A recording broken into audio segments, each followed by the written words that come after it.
Pilkada di 12 kabupaten dan kota berpeluang hanya diikuti pasangan calon tunggal. Jika tidak ada terobosan hukum dalam waktu dekat, adanya calon tunggal menerbitkan spekulasi munculnya pasangan calon boneka dalam perhelatan politik demokrasi tingkat lokal pada 9 Desember mendatang.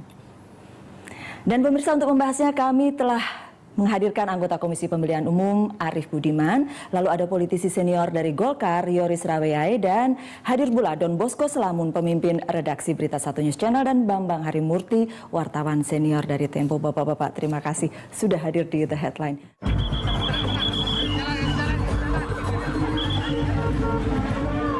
Pasangan Tri Risma hari ini, Wisnu Sakti Buwana, mendaftarkan diri ke KPU Surabaya untuk maju lagi dalam perhelatan pemilihan wali kota dan wakil wali kota Surabaya 2015. Calon petahana atau incumbent dari PDI Perjuangan ini adalah duet tangguh yang dinilai banyak kalangan sukses memimpin Surabaya. Hingga hari terakhir pendaftaran, 28 Juli 2015, Risma dan Wisnu menjadi satu-satunya pasangan yang mendaftar ke KPU Surabaya, alias calon tunggal. Surabaya bukan daerah satu-satunya dengan calon tunggal. 11 kabupaten dan kota berikut juga berada dalam bayang-bayang calon tunggal.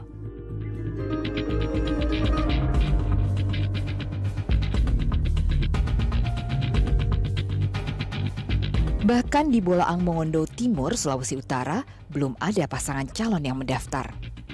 Syarat mendaftarkan pasangan calon untuk maju pemilihan gubernur, bupati, dan wali kota tahun ini dinaikkan.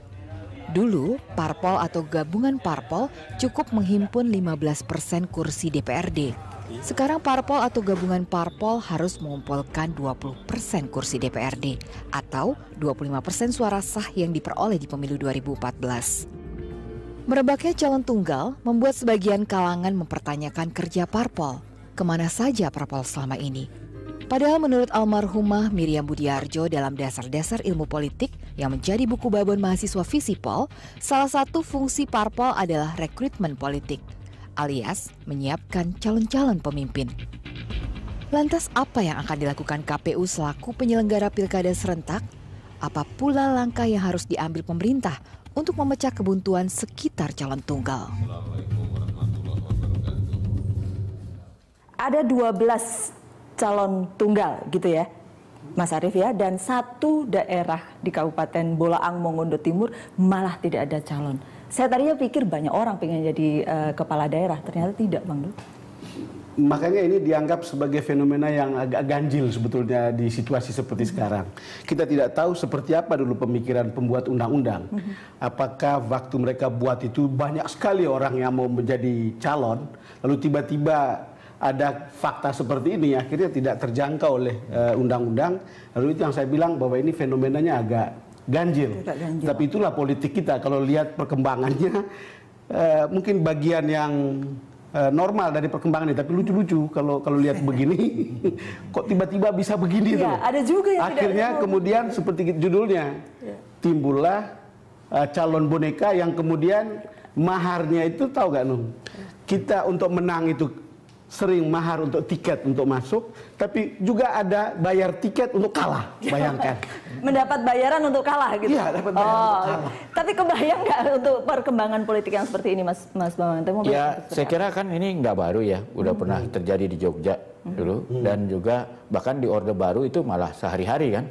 Selalu udah ditunjuk, ya udah ditunjuk, tapi kan nggak pernah calon tunggal di DPR itu. Selalu ada calon pendamping, ya, Bang Yoris pasti ingat sekali. Dan itu juga ada tarifnya menjadi pendamping itu pasti kan. Tapi itu urusannya calon yang ditunjuk lah. Tapi kalau saya sih sebetulnya daripada boneka lebih bagus pakai bumbung kosong aja. Itu juga udah tradisi di Indonesia udah cukup lama. Kepala desa. Jadi kepala desa ya, kalau nggak ada pesaingnya, disuruh lawan aja dengan bumbung kosong gitu. Tapi kita lihat lah, yang mau mencalonkan kepala daerah itu kan partai ya, lebih banyak partai daripada calon independen. Memang susahkah cari untuk 12 kabupaten kota ya? Plus satu. Plus satu. Sebetulnya tidak. Tidak. Sulit sih tidak, tetapi kan ada Dari hitungan-hitungan 269 terhadap misalnya. kan seperti kami itu kan target ini kan bukan hanya untuk mencalonkan, tapi untuk menang. Betul. Bagaimana mekanisme mencapai kemenangan, itulah kami coba berembuk dengan berbagai macam kriteria yang kalau tidak dapat titik temu, ya kita pakai lembaga survei untuk melihat elektabilitas dan popularitas. Jadi kompetensi, kemudian subjektivitas tentu dari partai, kemudian non teknis seperti yang tadi dibilang sama Don Bosco sama Mas Bambang. Kalau dulu kita dikenal dengan mahar, sekarang tahu apa istilahnya? Apa? Tawadu. Tawadu. Apa tawadu? Tahu warna duit. Jadi ini sudah karena tawadu di mana-mana, ini kan kita pusing. Ya kenapa warna duit? Kan ada yang merah, ada yang hijau, dan ada yang ungu. Jadi semua sudah pada tahu itu. Sorry, saya potong. Bang Yoris kan tim 10 gitu kan, tim yang dari Golkar yang menggodok calon-calon kepala daerah ini. Kalau dari 12 yang ada di situ, plus 1 Bolaang Mongondo Timur. Kalau Bola Mongondo Timur bukan tidak ada calon. Tapi Itu masih, kalau dari kami itu masih nggak ada yang daftar ya Mas Arief? Daftar sih banyak. Sebetulnya apa yang disampaikan Pak Don tadi tidak terjadi di semua tempat itu, di 13 tempat itu. Karena bukan tidak ada pasangan calon, tetapi kontestan ini saling menunggu. Lu daftar nggak? Saya nggak mau daftar duluan. Menunggu sini juga gitu, gitu nunggu sini ya. dulu. Yang Akhirnya saling menunggu, terus nggak ada yang daftar. Itulah. Ya, dan Tahu dari mana KPU itu mereka sedang saling menunggu? Loh, mereka sudah ada di kantor KPU. Oh gitu. Tim itu sudah ada di kantor KPU, tapi dia nunggu sebelah bagaimana, mau dengan siapa, apa segala macam. Artinya yang 12 ini yang 12 kita tidak mencari informasi detail ya, tapi untuk yang Bolaang Mongondo Timur itu kenapa nggak ada yang daftar? Nah itu kemudian saling menunggu. Nah Surabaya, kalau Surabaya yang jadi Surabaya saya persyaratan pikir banyak kejadiannya juga begitu. Nih satu pasangan sudah daftar, terus yang lain tunggu dulu. Nah saya nggak tahu menunggu itu apakah apa yang disebut Pak Bambang tadi soal mahar atau soal tawadu tadi ditunggu, kita nggak tahu ya. Itu di luar kewenangan. Atau karena semua berpikir harus menang gitu. Kami memiliki masalah yang sama, tapi bukan karena soal itu. Ya, soal waktu proses itu kan saya ambil contoh seperti di Manokwari. Kami tidak bisa calon sendiri, akhirnya kami harus berkoalisi. Pertama kami dapat Gerindra, kemudian terakhir nggak jadi, kemudian Nasdem. Paling terakhir itu P3. Untuk memenuhi 20% itu. Yes. Ya. Nah, tim kami berangkat putus itu tanggal 27 malam, dia berangkat subuh tanggal 28 kan dia sampai siang. Itu P3 ada surat rekomendasi. Ini saya mau tanya, mungkin ini masalah yang kita perlu selesaikan. Ternyata begitu 1 jam sebelum mereka pergi mendaftar, calon wakil ini dengan seluruh pengurus P3-nya nggak mau ikut. Nah, kan KPU nggak bisa terima. Nggak bisa terima, walaupun kita bawa surat ini. Threshold itu rupanya jadi masalah juga ya? Oh iya, banyak. Saya ambil contoh seperti sekarang di Manado, Sulawesi Utara. Satu calon di popularitas dan elektabilitas itu 46%. Golkar ada 3 calon di situ. Yang paling tinggi itu 16%. Terus nomor 2 15, nomor 3 13. Yang 15% ini dia mengundurkan diri karena anggota DPD, pasti nggak mungkin. Nah, sekarang yang 2 ini kami memanggil aja datang, ini loh hasil surveinya segini. Anda kalau mau paksa, kami akan keluarkan surat untuk pencalonan. Tetapi bukan hanya mencalonkan untuk meramaikan proses demokrasi, tapi pasti kalah kalau berdasarkan survei itu. Jadi kira-kira pertimbangan-pertimbangan ada threshold, ada pertimbangan bahwa harus menang. Nah, kalau saya sih lihat perilaku politisi dan perilaku parpolnya. Bagi saya keberanian untuk kalah itu adalah bagian dari pendidikan politik.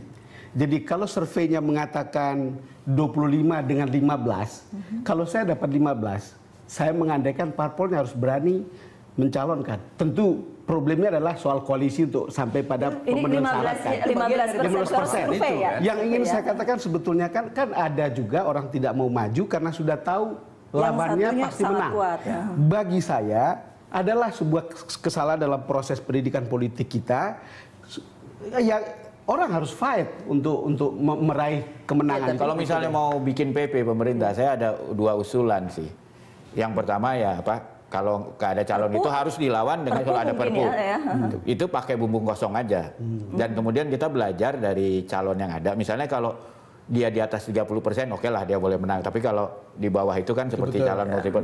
Tapi yang kedua adalah gini, partai yang tidak mencalonkan harus kena dis. Dia nggak boleh mencalonkan lagi di next election gitu. Kalau pasti mencalonkan pasti harus. Ya harus. Kalau itu bisa, cuman Kan pertanyaannya begini Bang Yoris, kalau semua mencalonkan satu orang, motifnya apa? Kalau dia memang bagus betul, kita bisa terima. Tapi kalau karena dibayar, pusing juga kita. kami mencoba itu. Ada beberapa yang harus kita cepat begini. Susahnya kalau kami mencari koalisi itu tidak mau. KPU terbayang nggak yang seperti ini sebelum ketika membuat peraturan sebenarnya nggak KPU? terbayang juga gitu loh. Tapi memang pembuat undang-undang kita nggak tahu ya motifnya bagaimana ketika undang-undang itu dibuat. Threshold untuk baik melalui jalur partai politik maupun melalui jalur perseorangan itu kan naik semua. Jadi pada saat pemilu kada yang lalu itu kalau melalui partai politik itu bisa 15%. Sekarang kan 20 dan 25. Kemudian calon perseorangan dulu itu paling tinggi 6%. Sekarang itu paling rendah 6,5% dan paling tinggi 10%. Jadi memang semuanya thresholdnya naik gitu. Jadi memang saya tidak tahu apakah ini juga ikut memberi kontribusi ya. Justru pertanyaan saya dulu ketika Golkar ikut mendukung kenaikan threshold ini, apa motifnya? Kan itu kan mengurangi calon sebetulnya, sehingga partai-partai kecil tidak perlu. Mengurangi saingan, tapi ternyata nggak ada saingan beneran. Memperketat melalui proses threshold supaya jangan semua datang mendaftar suka-suka dia pikir mudah. Betul. Memang dilematis. Kemarin beberapa daerah calonnya juga terlalu banyak. Itu juga sebetulnya agak merepotkan. Konflik juga bisa agak tinggi. Tapi sebetulnya kan kalau partainya profesional dan benar, mereka akan melakukan pemilihan internal partai dulu kan, seperti yang di Partai Demokrat, Partai Republik di Amerika, mereka ada yang pertarungan, gitu ya. Sehingga mereka betul-betul tahu para partainya itu pendukung siapa yang menang, baru itu diajukan babak berikutnya. Ini kan masalahnya partai-partai males melakukan. Kalau kami tidak, apalagi sekian banyak. Jadi kami itu proses penjaringan dan terakhir itu fit and proper test.